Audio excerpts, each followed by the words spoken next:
Afrika yedu. Afrika yedu. Ndine chiziviso chandinacho.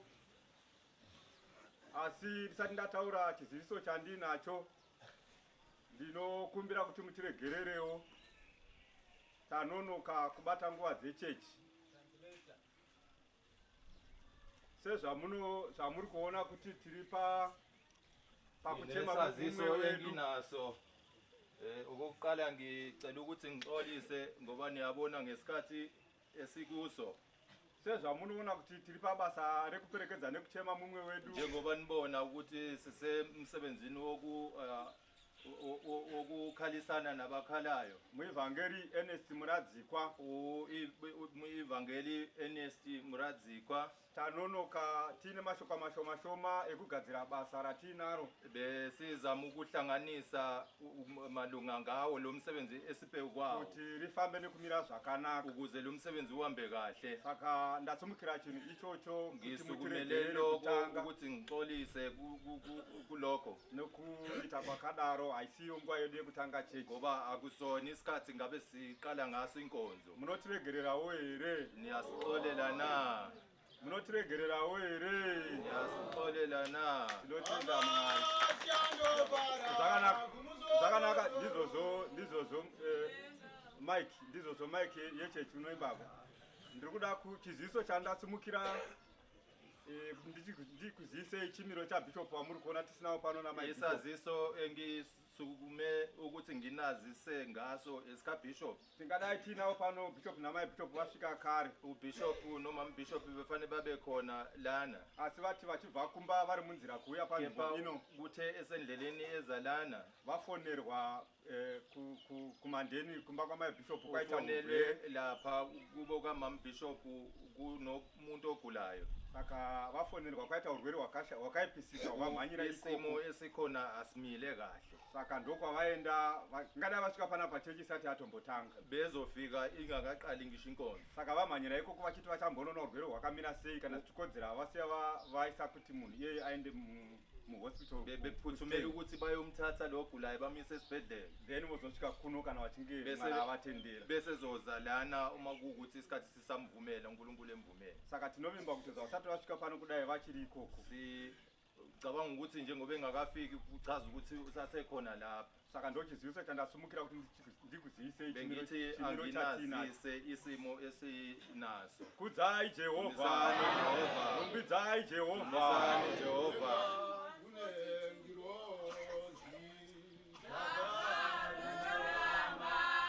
Yeah.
kuthokoza kuna Mwari. We give thanks to our God. Ugere pachigaro chosha kumusoro kudenga pauzuru. He who is seated at the heavenly throne in heaven. Nekumana komana wake Jesu Kristo. And to his Son, Jesus Christ.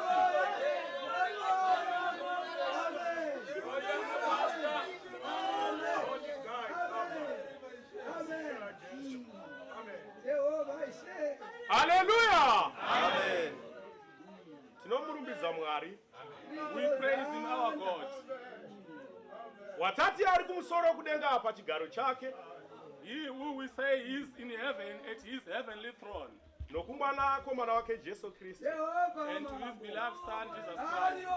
Akazimu na vanhu. He was God who loves all people. Mupi woupenyu. The giver of life. Afrika. Amen. Tine mufaro pane inonguwa. We are jubilant, we are happy at this time and moment. Tigere pano savanhu. As we are seated here as people. Sechimisikizo cha Mwari Baba. As the promise of God the Father. Wakati sarudza kuwa chinhu chinokosha. He who selected us to be important issues. Mukusikadenga nenyika nezvinhu zvose zviri mukati mazvo. In the creation of the heavens and the earth and all that is in them. Ndokurangana nomwe asingatongozikani. And they had a plan with the one who was unknown. Kuti kuitwe munhu panyika.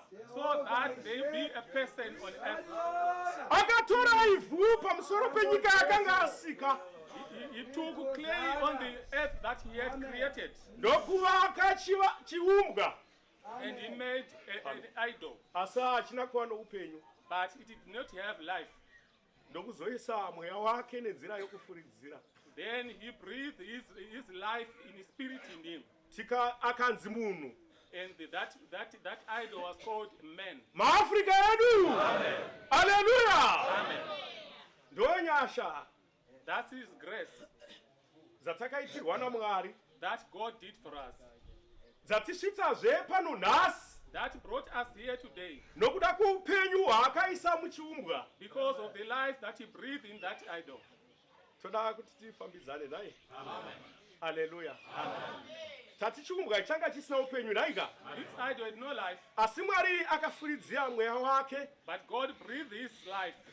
Akanzi munhu akava noupenyu. Then Africa this idol was called man and he had life in it. Ndoda kumborangarira kunyika yokwedu. I just want to remember from our country. Magetsi achigere kusvika kumaruwa. Before there was electricity in the rural areas. Kunoshandiswa rambi rine parafini. They used to use a lamp, a paraffin lamp. Panoshandiswa moto kutungidza rambi. You use fire to light the lamp. Choita chiedza muAfrica. And there will be light. Zvinoitika kana rima rasvika. It happens when darkness is upon them. Kuti chiedza chivepo. So that there may be light. Asi nguva yokuti munhu akundozorora kuvata muAfrica edu. When it's time for a person to go and take rest, to sleep. Anofuridza rambi riya rinodzima rima rinodzokazve muAfrica edu. He blows out the lamp and the darkness comes back. Tiri pano nomurangariro wamwe mweya yakaputsika. Asi tati Mwari aumba chiumbwa. We are here. Some are heartbroken, but we have said God made an idol and he breathed his spirit in it. Zvino pakati pedu amongst us, mweya uyoyo unobvazve. That spirit goes. muAfrica edu wakamboita chinhu chipenyu. The one that made life, unobvazve mweya uyoyo muAfrica edu. that spirit departs. Tiri kufambidzana naye. Are we together? Yes, tiri kutsvaga kunzwisisa. We are seeking understanding. Asi ndinoimbata bata nokuti ameni yaratidza kufambidzana naye. Hymn 169. Hymn 169. 128. Hymn 128. Hymn 128. Nyimbo yakanaka.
Haleluya. Tiri kufambidzana nekunzwisisa chimiro chiri pakati pedu. We are together in understanding our situation. Muimba pa stanza 2. We sing a song in stanza 2. Ati anoenda mwenzi oda kuzorora. He calls a visitor to go and have rest. Hama dzangu musha uriko kudenga. My relatives, there is a home in heaven. Iyo nzvimbo yakanaka. A good place. Ndinoenda rini kwairi. When will I go there? Maafrika edu. Yes, mubvunzo ka. It is a question. Tayeuka tinoenda rini nokuti pakati pedu kune waendawo. We have remembered when we are because among us one has departed to go. Chakanaka vamwe vachiropofadzwa unoti ko zvangu zvichaitawo rini nai. When someone being blessed, you ask yourself, when am I going to be blessed? Atiri kunzwisisa chimiro chiri pano nai. We are understanding. Zvino tinotenda. We are thankful. Jehovah watitsaurira mutambo wesvitsa. God who has made this occasion. Maafrika edu. Amen. Hallelujah. Amen. Ndinodaro sei? Why do I say that? Tiri panyika saizvozvi. When we are here on earth just like this. Panowanana mukomana nemusikana unonzi mutambo wei? Maafrika edu. Where there is a marriage, there is a wedding. Nokuti awanikwa nomurume wake. He has found kuzadzisa zvakare vamagwaro vaviri vachava nyama imwe chete. See what the word says. Zvino uyu mutambo wesvitsa. This is a nokuti pakati pedu vateri vaJesu. Among us as followers of Jesus. Kuna wawanikwa naishe wake. There is one who has wed his Lord. Watauya pamutambo wesvitsa nhasi maAfrika edu. Asi uyu wakanakisisa. But it's a kupfura imwe yatinombounganira. Like Hallelujah. Nokuti une upenyu. This one has got life. Takaimba pahymn 67. Tikati imba yoda kuzara nai. Zvino mukwasho wasvika ka.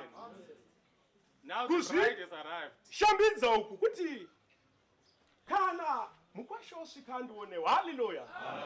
Zvino wasvika. Now he has akaona muevhangeri muradzikwa.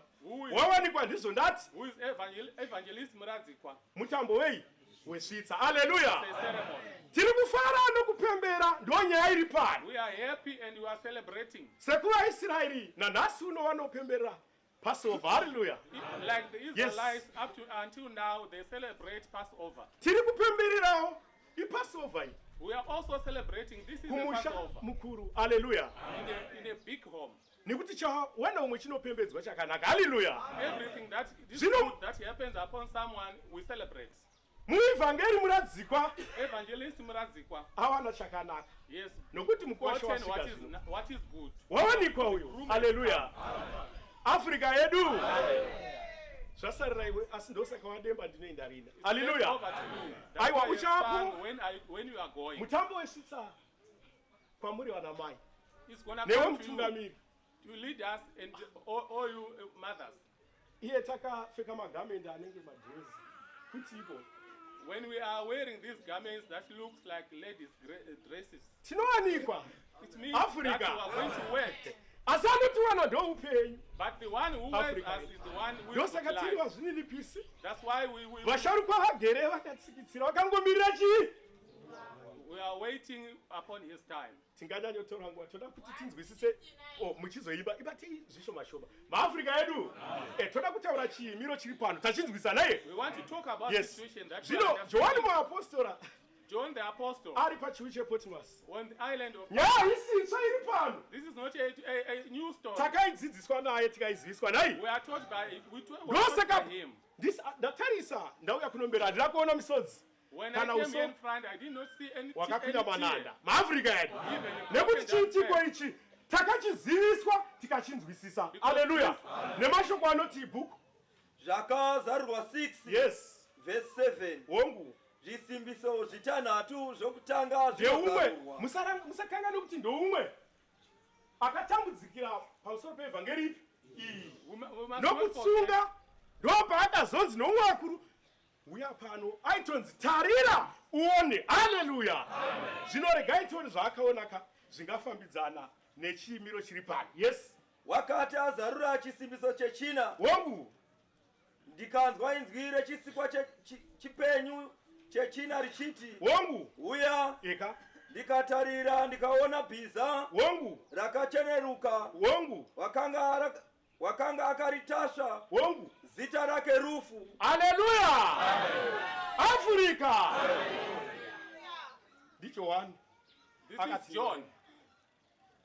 zvanzi achidanwa nokutaridzwa When he was called and he was called upon to look, wakaona bhiza rakacheneruka naye he No, saw a yakati- grey horse. grey pachirungu ranga rino mutasvi There's one who was riding on it. zita rake wainzani The name of the one Yes. who was riding it, his name was asi Death. takambomuona nezuro kamurume uyu But we saw this man yesterday. saka nhasi yanga tishamisa here akasvika pakati pedu Can it be kana a akaonekwa nomuranda wamwari muzvininipisi if he was seen Umwe by the servant akatsunga. of God, pamazuva ake johani muapostori John the Apostle, afrika yedu ndiye murume wasvika pano rini this is the man who has uye murume come uyu upon us today. haana kugumira pano He's not stopping namangwana now. achaonekwa zvoumwe mutunhu Even haleluya tomorrow is going to be seen waigoiteiko somewhere murume else. iyeye Amba tinasiyekaye Jerusalem elisha. Siyekaye Jerusalem. Amba tinasiyekaye Jerusalem. Siyekaye Jerusalem.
haleluya wonguka takafanira kuyeuchidzana Yes, we must remind each other.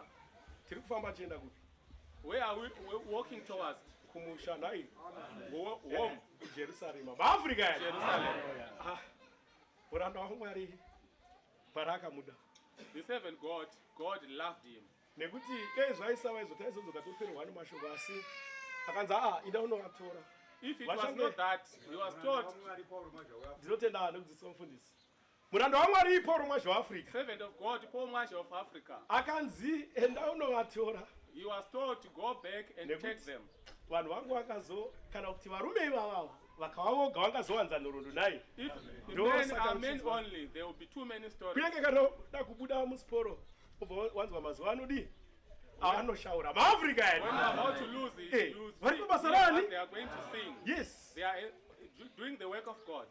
ende hazvisi kuti pane rufu poverengwa zvinodiwa zvakanaka nezvisingadyiwi Leviticus iyai. It's not that when there's death, then you are going to teach about what can be eaten and what cannot be. Yes, vari kupa zvakafanira chi? Ndosaka vana Maria vakadarwa nayo. Mwari ngaakurangarirei. Aramba achikushandisai. Africa ndonya iri pano. Tinoinda. We will go. Yes, tose tinodi. Tinoinda. All of us will go. Rwamboimbwa muchishona nemwe mashoko rune chiro chimwe nayo. Ano hatipo bedzi kungotandara tinodi.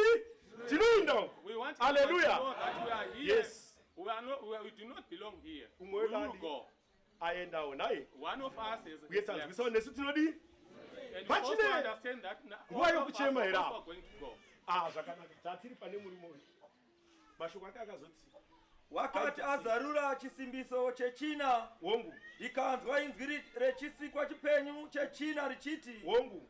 uya, ndikatarira ndikaona bhiza rakacheneruka. Wongu. Wakanga akaritasva. Wongu. Zita rake Rufu. Uyu wasvikawo nhasi zvino pano. Yes. Uye Hadhesi rakamutevera.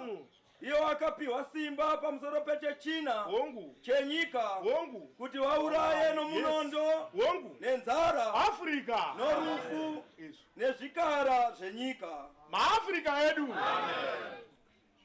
ndo zvaakapiwa simba iroro kuti auraye nomunondo. That's this power that was given to kill by death, by hunger. Haisi nzara yozokudya kwete. It's not hunger for earthly food. Inzara yeshoko raMwari yatakadaidzirwa iya zvikanzi hanana nenzara yenyota ngauyadi. It's the hunger for the word of God. Kana ukasatera If you do not follow, kunogutiswa unofane nzara yeshoko raMwari. where you maAfrica get edu. satisfied, then you're going to Yes, die. ndo zvimwe zvaiuraya nani.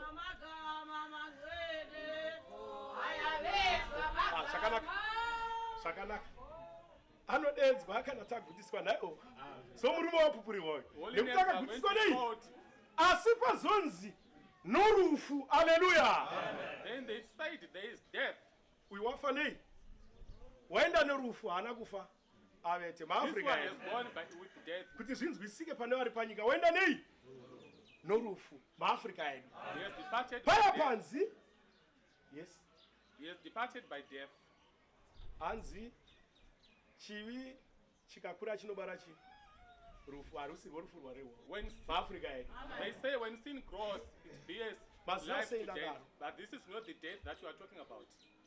VaZezuru vakati The Zulus, they say, munhu anoperekedzwa nemabasa ani ndosaka someone muchiona goes with his works. umwe anourawa ari pakuba, Someone is killed while he's stealing. umwe anofa nokuda kwoupombwe. One Africa dies edu doing apombora nomukadzi adultery. womuridzi kana nomurume wedu ndo basa rani zvino. Vanofanira kuregererwa hongu asi vaziviswa shoko ka.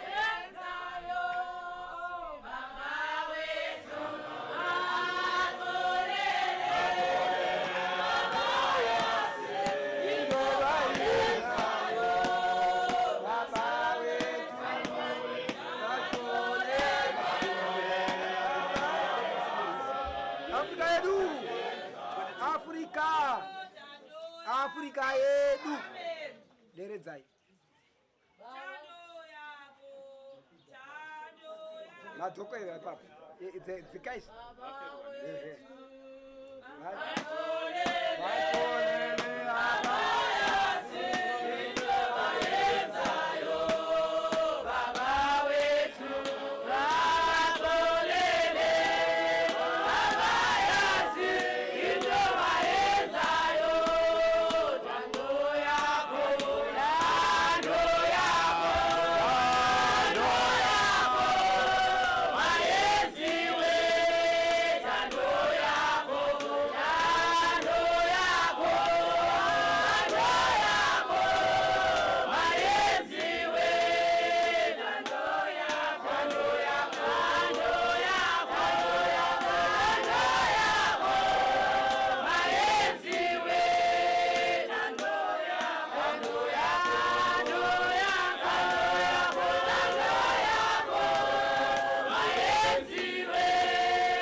vabva vadzokera naye all vangoda is well. kudemonstrate handiti here tati munhu anoperekedzwa nei Amen goes with his works.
Africa yedu.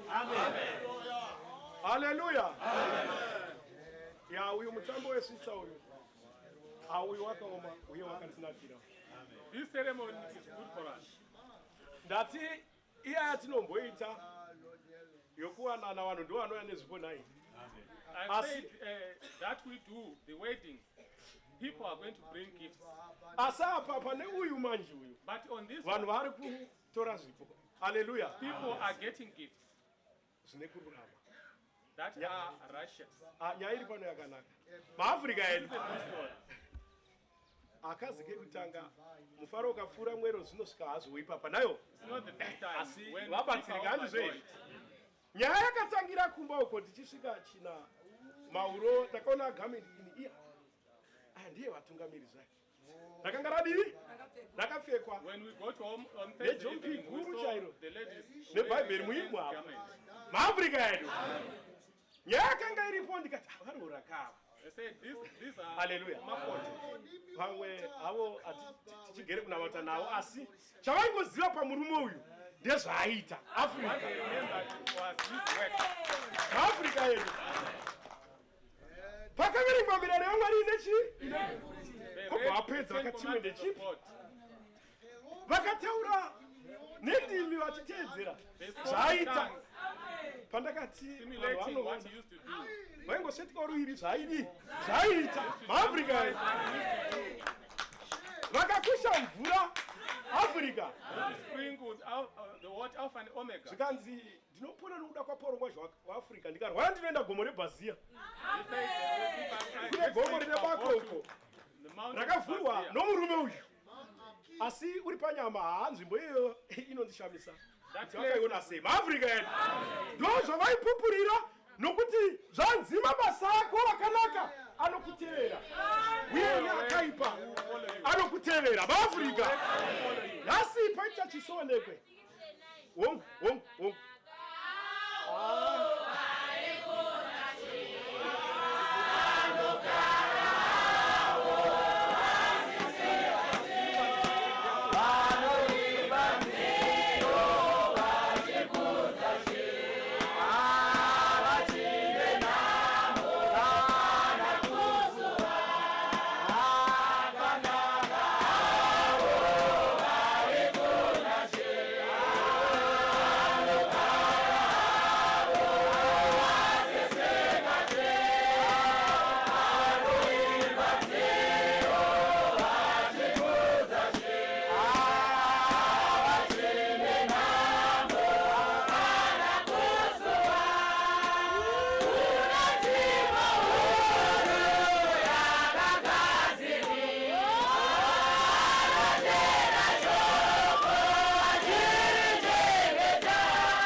Hallelujah.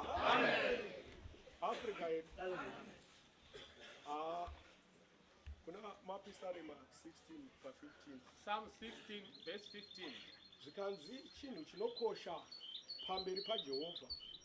Something that is important maAfrica before the Lord our God is the death of the righteous. Izvakoshera Jehovha. This is important before our Lord. izvakoshera Jehovha.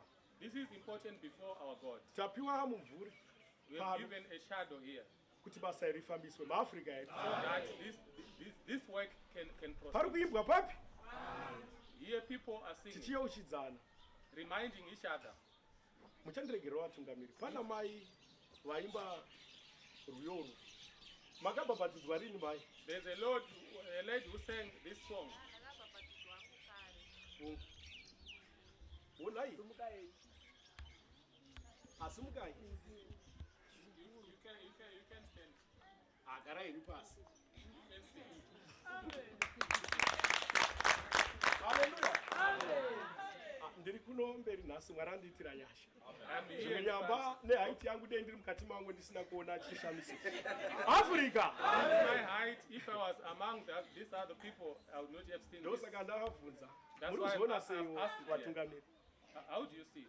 Mabasa akanaka ari kutevera muri muno. The good works Muri that are mucheche here following mai this man. panguva ino muri mucheche. Varora maona kuno. You saw Hakuna uya nepia. the Zvekuti Makotis. taizoti ko zvazvipi. We didn't Yanga see any mutungamiri place. Kana Ask ngoma. what is this? Or even drums. Hallelujah. Not drums. Asi vauya anokuratidzira zvakanaka. They came to make a Kupupurira show basa rakaitwa nomurume upi uyu. for the work that he Handidi did.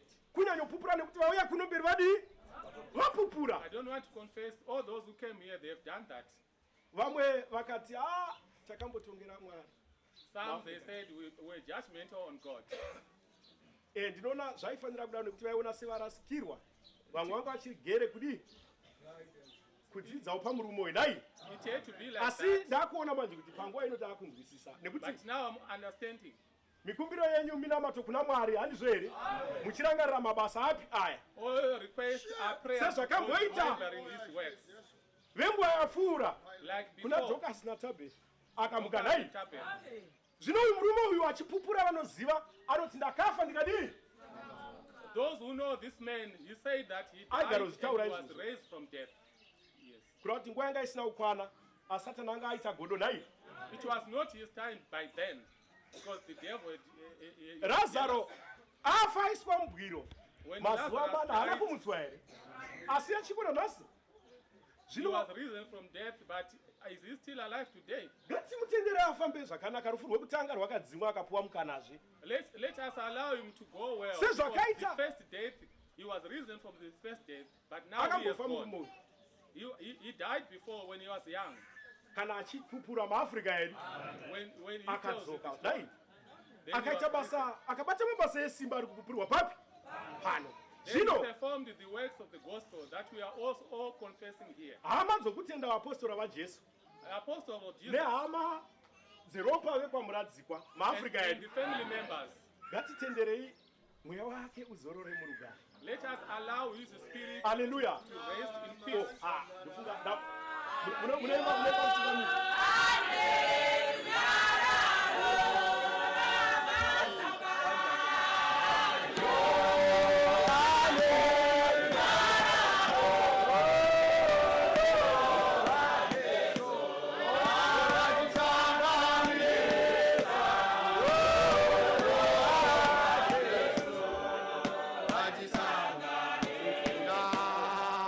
Kuna mazambara, ayo.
Haleluya. Rudo rwaJesu rupiwe. The love of Jesus, which love of Jesus? Wakadyarwa mumwoyo womurume uyu The wapupurirwa love of pano. Jesus that was planted in Africa these yedu. men that were gathered. Hanzi wairipira kunyange vanhu vatanhatu kuti vaende kupi? You'd take even 6 people to pay for them to go to Ndatina church. ndiri kupupura, ndakambopupura kugumano rakaitwa kwaMashu, nguva yatakauya kumuona ari muchipatara naye. Zvizhinji takataura. I Asi confessed when we came before the previous gathering. ndoda kungopupurira chinhu ichi. I just Rudo want rwanga to ruri say pamurume something. upi? The love that this man had. Akagara namunyori Songore. Vari paRichmond naye. Ari pano? Tinotenda. Nomunun'una wake Andre. He said evangelist Vanun'una vangu ava tinoti nhasi pane cabbage wakomana. these young Tofamba brothers of naye. mine, we say today we Asi- are having cabbage. Tichibva ipapo tinoenda nomufaro kunonamata Mwari. After having cabbage, we will go to with happiness to go and worship our Lord. Rudo rwaJesu hazvigoneki. It's the love of Jesus. Nekuti You uchatsvaka can't do kuti- it by your own self. Ndinovapei maAfrica edu. You ask yourself, what am I going to give to them to eat? Apupura muroti chingoti. Rima akataura Chingota, Raramo yake Confessed. ndaiona. he saw his life. Tiri paWinterveld achibva kumusha. Ndakati mungoniwa drink up. Kobva atoifudza kautopa mutungamiri wake anga. When we went to Winterveld, That's I gave him some I'm money Zaku. to buy some drink. Ndo- That ndo man he vatsika gave to apa someone dzavo. else. Kuti tive pano rudo rwaJesu That is the love of rwakanga Jesus. ruri maari. That was in him. Runofanirawo kuva munani. That must Zibhoti. also be in us. Zuva rako rauchabviswawo panyika So zvida that maAfrica on the edu. day that you depart Yeah. this earth, Zvino ndo patati paya vatungamiri vekuno tinotenda Mwari. Ndakanyanyofara we thank God the leadership of KwaZulu Natal. zuva raenda zvataurwa panapa kuti pakanga pari pamunamata. The day that he passed on, it was Bishop. only Tuesday prayer. Vachitaura hanzi ichiteurira ndakabva ndaona kuti umwe wangu waenda nguva yake yadi. Our Yeah, bishop said when Africa he was edu. praying over him that that's when you saw that he was departing. Ndakanga ndambonzwa kunzi vakanga vakazvipira vaitotsanya. You also heard that there were people who were sacrificing, coming in fast and Izvi prayer. vakatenderana kuti kusvika musangano wechirayiro paWinterveld kuchizoendwa tichange tichiita izvi maAfrica It edu. was an agreement that they were going to fast every Tuesday and gather at his home until we go to Winterveld. Vakanga varipo vachitaura kuti pakaiswa ngoni ndo paakabva asunungura umweya wake maAfrica edu. Those who were there, they witnessed that when mercies were given upon the Ndichaita people, munamato wekuti dei that's when his spirit departed. zvikadarowo nekwandiri. I- Zvino nokuda kwaizvozvo munoimba havana vakarurama zita racho havana vakuzvikupira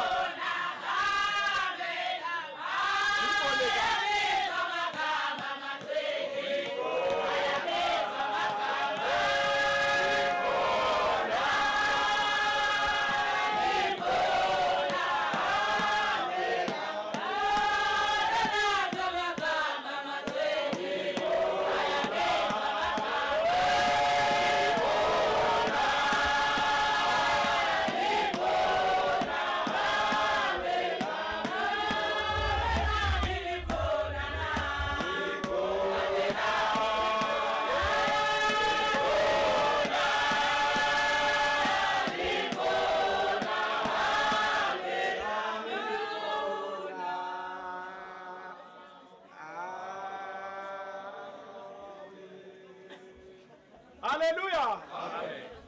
Africa. Zviri kuzviita zvoga. Zita radanwa iri rakadii? Rakarurama dai.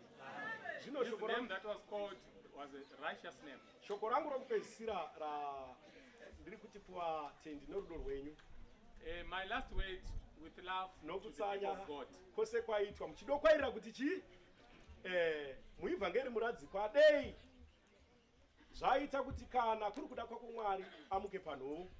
When you are fasting and praying, asking God, if it is by God's will, Kureva may kuti- Evangelist Muradzikwa heal.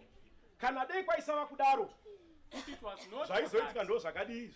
what happened? Yes, Dhavhidha wakambozvinyimawo zvokudya David akaungudza fasted mwana achirwara. Haleluya.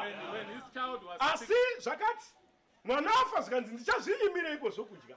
Well, after his child passed on, he Nokuti said, mwana there's wadii? no reason for me to fast. Zvino muri kwamuradzikwa To the family of muchatambudzikira iko why are you going We to wind suffer out. yourself? This one is asi haana kungoenda bedzi kwadaidzwa zita rake zvamapupura zvino He has not maafrica just gone. His name has been called, like you witnessed in singing. zvino ngatimirirei mazita edu okuti agodanwa Asi Let us tochenge wait for our names to be called. kuti achadanwa papi It depends where they are going to be called. achadanwa tiri papi panguva ipi When they are called, where we will be. maafrica edu haleluya mwari akomborevidziswa madambo rake